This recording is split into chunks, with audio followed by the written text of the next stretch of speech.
The last glow of the Arizona sunset bled red and copper across the ragged cliff, long shadows swallowing the ground. A cold wind whipped sharp around Clara Holt as she stood, not her own will but force there, wrists bound so tight the rope bit into her skin. A sack, foul with rot and mold, covered her head. Behind her, voices hissed in the gathering chill. "Is it high enough?" one asked. Mayor Vernon's slurred voice replied, "She ain't getting back up." Then came Amos's voice, her stepfather's, crooked with bile.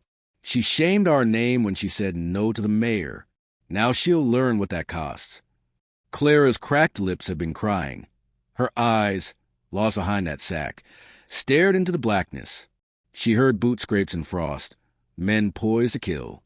Vernon snarled, "Throw her." They obeyed. The earth swallowed her, her scream cut short by the fall. Branches clawed her arms. Jagged rocks shredded her dress. Then came the brutal stillness as she slammed into a ledge, ribs fracturing, snow covering her, pain drowning everything out. But she didn't die. Half buried in ice and pine-scented air, blood slicking the world, she hung between waking and oblivion until the sound of hooves, steady, deliberate, a horseman appeared at the edge of consciousness. She could barely lift her head, but she felt the warmth beside her. A firm hand pressed her shoulder. A voice, calm and cautious, whispered, "You are alive?" Low, certain. No urgency, only care, as he wrapped a fur-lined cloak around her fractured body.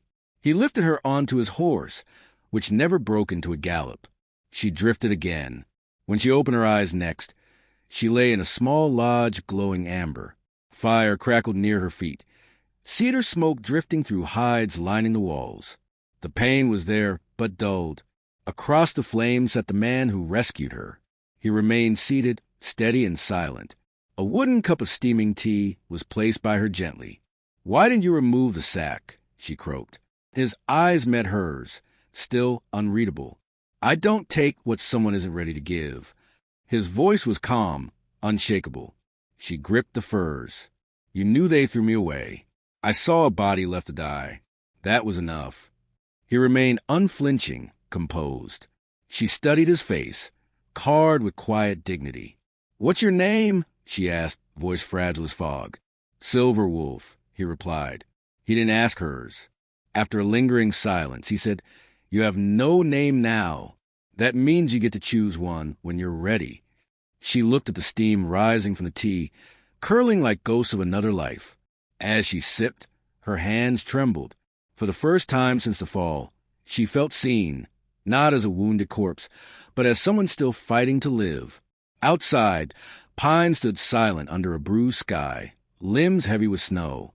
Inside, the lodge smelled of cedar and roasting potatoes. The sack still covered her face, but she was no longer cold. She sensed him before he spoke. Silver Wolf moved quietly, like snowfall. He brought food, split wood, boiled water, all without a word. Each morning he left fresh cornbread by her bed. Each act a silent promise of safety. She watched as her bruises faded. Her ribs settled. Her injured lungs began to mend.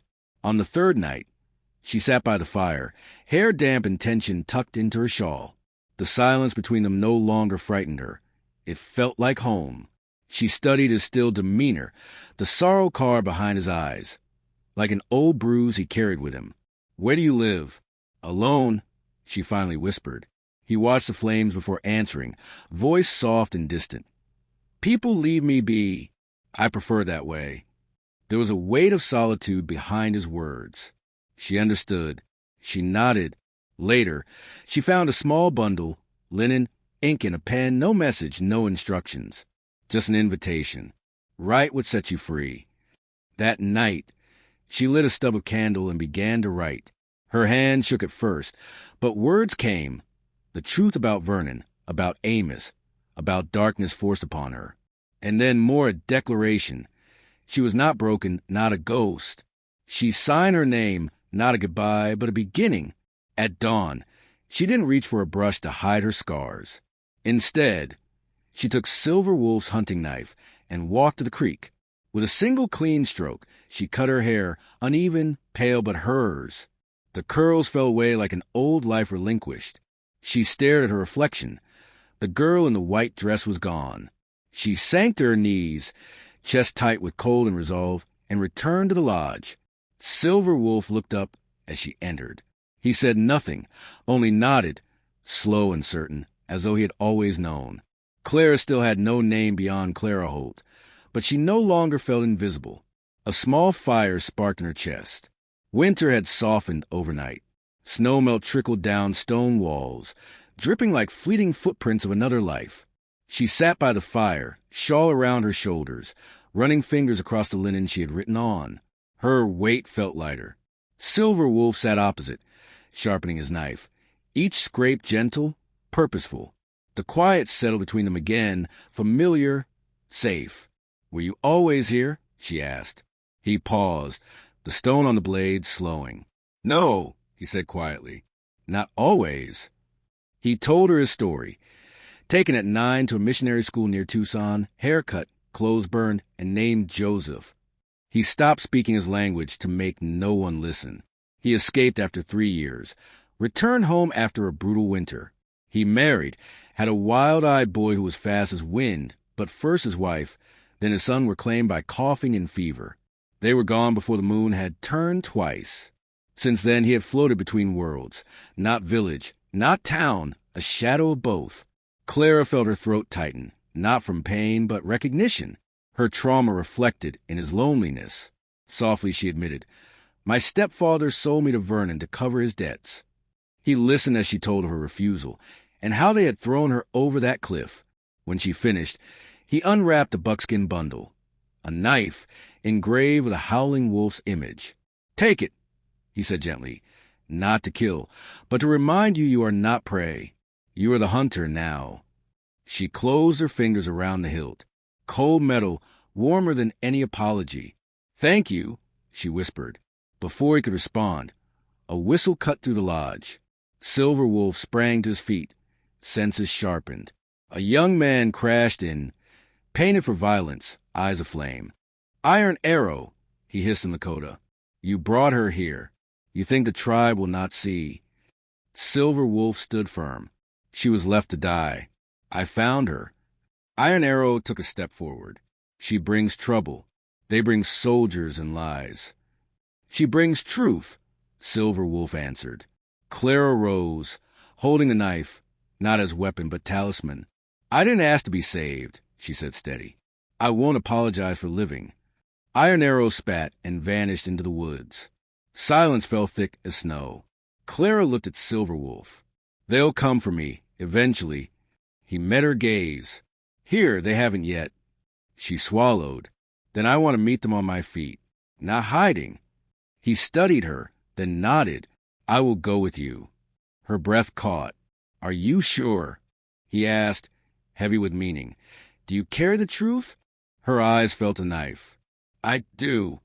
When they rode into Birch Hollow, the town hadn't changed. Dust and soot choked the streets. Narrow eyes and hard whispers followed them. Clara walked by his side, head held high, in a patched yellow dress bearing every stitch of her defiance. Together, they passed the general store. Gasps and curses rose like smoke. "That's her." "She died." "No, it's Clara Holt." Silver Wolf moved like a silent mountain beside her. No weapon, only the unshakable calm of truth. They stopped in front of the mayor's office. Green shutters closed like the town's conscience. The door burst open. Vernon staggered out, disbelief turning his lips cruel.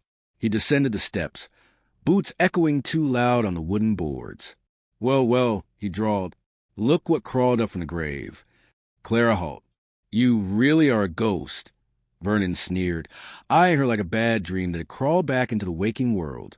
Thought, maybe the coyotes left nothing but bones. She didn't flinch. "You're not welcome here," he continued, voice oily with authority. "You belong to me. The agreement was signed. The church was ready. You ran. You fell. That's on you." Clara's gaze didn't waver. "I didn't fall," she said. "I was thrown." The crowd stirred. Vernon's lips curled in mockery. "You're confused, girl. Grief makes people imagine things. I'm a man of the law. The law says you were promised. There is no law, Clara replied, her tone sharp but level. Just your coin purse and a length of rope around my wrists. Gasps rippled through the gathering. Somewhere, a chair scraped across a wooden floor. Silver Wolf didn't speak, but he stepped forward, not in front of her, but beside her. I hear her, he said. No threat, no roar, just certainty that settled like gravity. Clara straightened. Then a new voice cut the tension. I saw the marks, declared Mrs. Godwin, the apothecary, pushing through the crowd, her apron smudged with pollen and truth, her sharp eyes locked on Clara's wrists. Rope burns, deep and fresh. No one does that to themselves. That's speculation, Vernon snapped. But another figure stepped forward, tall and solemn, hands folded around a Bible, Reverend Carter. There was never a wedding contract filed, he said gravely. No banns were read. No ceremony held. There was no marriage. Vernon's face went crimson. You people forget who runs this town. But the crowd was no longer silent. Maybe we remember too well, someone muttered. Clara pulled a folded square of linen from her shawl, her hands trembling slightly. I wrote this for myself, she said. But maybe now it's time you heard it. She unfolded it, her voice trembling before finding its anchor. I am Clara Holt. I was soul-bound and thrown from a cliff because I said no. I was told I was property. I was told silence meant survival. But I survived anyway, and I will not be silent. The hush that followed was louder than a gunshot. Vernon's mouth opened, then closed. Mrs. Godwin crossed her arms. You've said enough, Vernon. Maybe now it's time you listened. A man's voice added gruffly, We ain't cattle. We choose who we are. Clara turned toward them. These faces that once looked through her now saw her. Silver Wolf's hand touched her shoulder. No words, no pressure, just presence. And Clara knew she was no longer alone. Not in name, not in truth, not in the eyes of those who could finally see her. By the time they reached the lodge, the snow had softened, revealing raw, damp earth beneath the trail. Clara walked without trembling. Her dress was wrinkled, her fingers still stained with town square dust, but her gaze was clear. The fire in the lodge had burned low. Silver Wolf crouched and coaxed it back to life from memory and ember. Clara settled beside it, slowly unwrapping her shawl. The silence between them was now warm. You stood, he said, eyes fixed on the fire. She nodded, because you did first. He added a log to the flame. There is a place, he said slowly, a village in the southern valley. My people, not all trust me, but some remember. She listened, heart opening like a flower in frost. You could come, he continued, live among us. Learn the sky, the earth, be more than what they tried to bury. Her breath caught. Why? He looked at her then, eyes deep and unreadable. Because you are not Clara Holt anymore. That name was taken. You need a new one. She looked at the flames. Yes, she whispered. Yes, I think I do. That night, moonlight washed the trees. A shadow moved through them. Silver Wolf heard the cough before the horse stopped. Iron Arrow dismounted. His gaze, wary but no longer angry, met Clara's from across the firelight. You came back, he said. She stood. I did.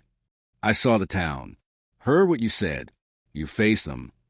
I didn't want to, she said, but I needed to. He looked from Silver Wolf to her. My father wouldn't understand. Maybe my son will. He stepped forward. If she's yours to name, then name her.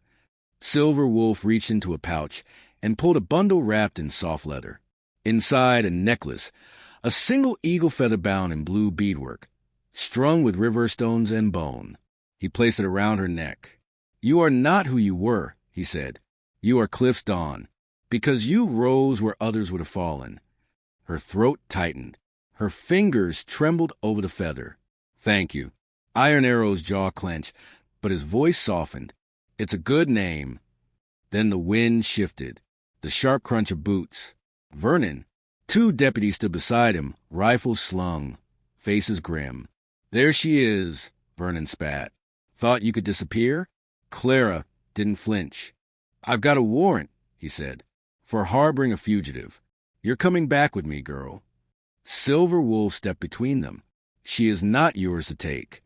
Vernon sneered. "You gonna stop me with that feather?" "I don't need steel," Silver Wolf replied, voice low. "Only truth. She belongs to me." Clara stepped beside him. "I belong to no one but myself." The tension cracked like ice. More footsteps emerged from the woods. From the east, townspeople, elders, mothers, children. Mrs. Godwin led them. She walked into the clearing and stood beside Clara. "You'll have to go through all of us." Others followed, those who'd once stayed silent. Now they stood tall. Vernon's face paled. "This is illegal," he muttered. "It's over," Mrs. Godwin said. The deputies looked at each other. They didn't raise their rifles. Vernon stepped back. Then again, he turned and disappeared into the trees. The fire cracked behind them. Clara touched a feather at her throat. Iron Arrow looked at Silver Wolf. "I think she might be one of us." Silver Wolf didn't smile, but his eyes softened. The sun rose slow over the valley, painting the cliffs with honey-gold light.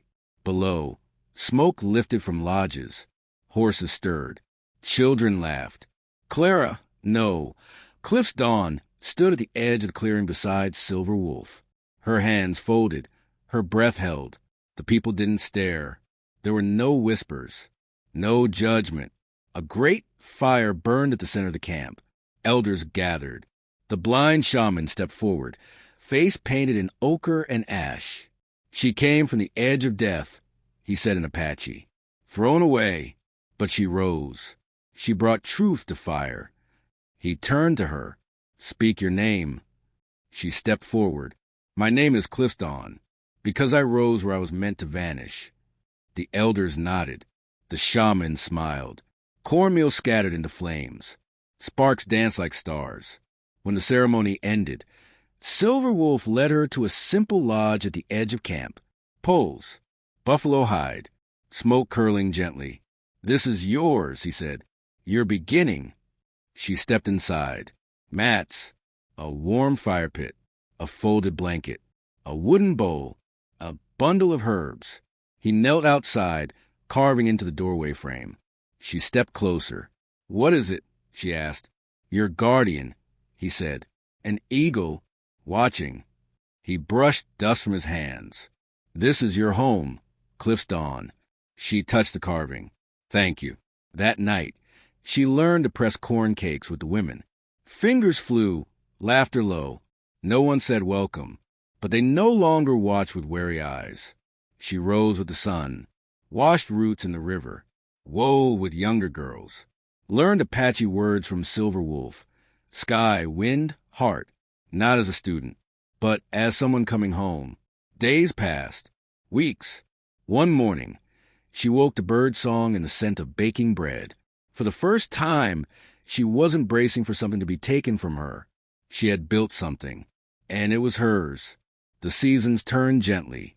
Spring awakened wildflowers and bees. Cliff's Dawn moved with rhythm, braided hair, herbs at her waist.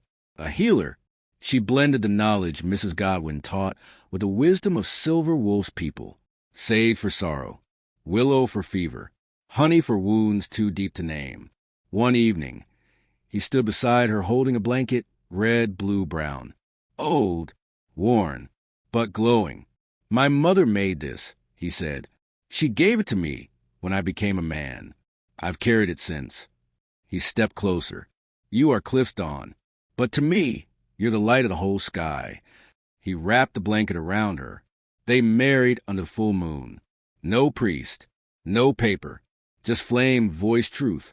She spoke her name in Apache, and it sounded like home. Word reached Birch Hollow, like whispers through cracked windows. The girl who came back from the dead didn't bring vengeance. She brought change. Years later, she stood with Silver Wolf at the cliff. Snow drifted gently. Below, land stretched free. She wore the eagle feather, the blanket. "I thought this would be the last place I saw," she whispered. He turned to her. "Now it's where you begin." She nodded. Together, They looked toward the dawn. She had not just survived, she had become. If this story moves something in you, if you believe love rises from ruin and names to be reclaimed, then come with us. Subscribe to Wild West Love Stories, where every tale is carved from dust and sorrow and lit by the strength of becoming. Because out here, it's not just bullets that miss. It's the hearts that don't.